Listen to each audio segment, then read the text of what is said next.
আলহামদুলিল্লাহ আমাদের দলের পরিবেশ খুব ভালো। আপনার আমরা লাস্ট ইয়ার চ্যাম্পিয়ন হয়েছি। এখন সবাই ওই ইয়াতে আছি, মানে চিন্তা ভাবনা আছে দলটাকে যত তাড়াতাড়ি গুছানো যায়। তো আমরা তো সবাই একসাথে খেলি, আলহামদুলিল্লাহ পরিবেশ খুব ভালো। আমরা যদি দেখি যে বিপিএল এর দলগুলো যখন প্রথম দিন প্র্যাকটিস করে তখন নেট সেশন নিচের দিকে কথা বলেন, সামনে দিকে। আমরা যদি দেখি যে বিপিএল এর দলগুলো যখন প্রথম দিনের অনুষ্ঠান করে তখন নেট সেশনই বেশি মনোযোগ থাকে, কিন্তু বরিশাল প্রথম দিনই আসলে ম্যাচ সিনারিও প্র্যাকটিস করলো, মানে এই কারণে কি আসলে বরিশাল জামাত থেকে আলাদা? না আসলে আপনার আমরা তো সেই সবাই ম্যাচের মধ্যে ছিলাম, এনসিএল এর খেলার মধ্যে ছিলাম। তো সবাই চেষ্টা করছি হলো, মানে আপনার সামনে তো সময় নাই। এখন আমরা যদি একটা লম্বা টাইম প্র্যাকটিস করার জন্য একদিনের টাইম আছে, ওই হিসাবে প্র্যাকটিসটা করা। নাইম, দলে অনেক ন্যাশনাল টিমের ক্রিকেটার এবং আপনারা সবাই বিপিএল এ ভালোই করেন। দলের মধ্যে একটু প্রতিযোগিতা বেশি কিনা? আপনার প্রতিযোগিতা তো বেশি, আপনার ওইটা আমাদের টিমের জন্যই ভালো। সবাই সবার জায়গা থেকে 100% দিতে হবে, কারণ একজনের জায়গায় আরেকজন আসতে পারে।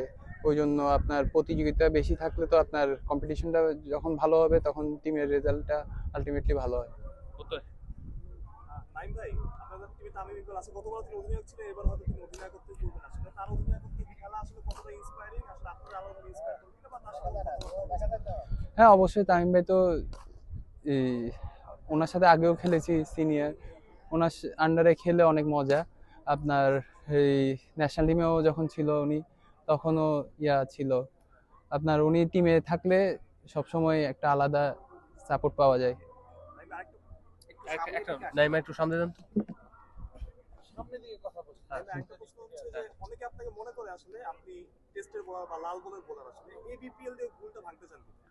আপনার অনেকে মনে করলে তো আমি মনে করি না। আমি মনে করি আমি সব ফরম্যাটের জন্য আল্লাহর রহমতে রেডি। আমি যখনই যে খেলাটা আছে ওইটা এনজয় করতে ট্রাই করি। তোমার কোশ্চেন? একটা প্রশ্ন। তামিম ইকবালের ব্যাটিং আজকে আপনি কেমন দেখলেন?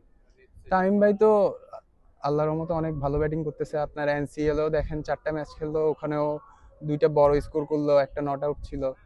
উনি আল্লাহর রহমতে খুব ভালো শেপে আছে। আরেকটা ব্যাপার হচ্ছে আরিফুল, আপনাদের আসলে ইয়াংস্টার বা এক্সাইটিং প্রসপেক্ট বলা যায়, যে ও এনসিএল এও ভালো ব্যাটিং করেছে, আজকেও বেশ চারদিকে শর্ট খেলছিল। আপনারা ওকে নিয়ে কতখানি আশাবাদী যে ও যদি ম্যাচ খেলে তাহলে ওই জায়গাটা বেশ ভালো করতে পারবে? আসলে আপনার এখানে যারাই আছে সবাই ভালো প্লেয়ার। আপনার ও নতুন খেলতেছে বিপিএল, ও যদি সুযোগ পায় ইনশাল্লাহ আমি মনে করি ও ওর সুযোগটা কাজে লাগাবে এনসিএল এর মতো। ডান। শিমুল, আপনাদের যে স্কোয়াড, Last আপনারা কি question. মনে করেন যে এই স্কোয়াডটা যে কোনো জাতীয় দল থেকে শক্তিশালী এবং যে কাউকে beat করতে পারবে? না আপনার খেলার মধ্যে টি-20 খেলার মধ্যে আমরা তো আল্লাহর রহমতে আমাদের টিমটা অনেক স্ট্রং। আপনার আমরা যদি ইনশাল্লাহ মাঠে ভালো খেলতে পারি ইনশাল্লাহ যে কোনো টিমকে বিট করতে পারবো। ওকে, থ্যাংক ইউ ভেরি মাচ।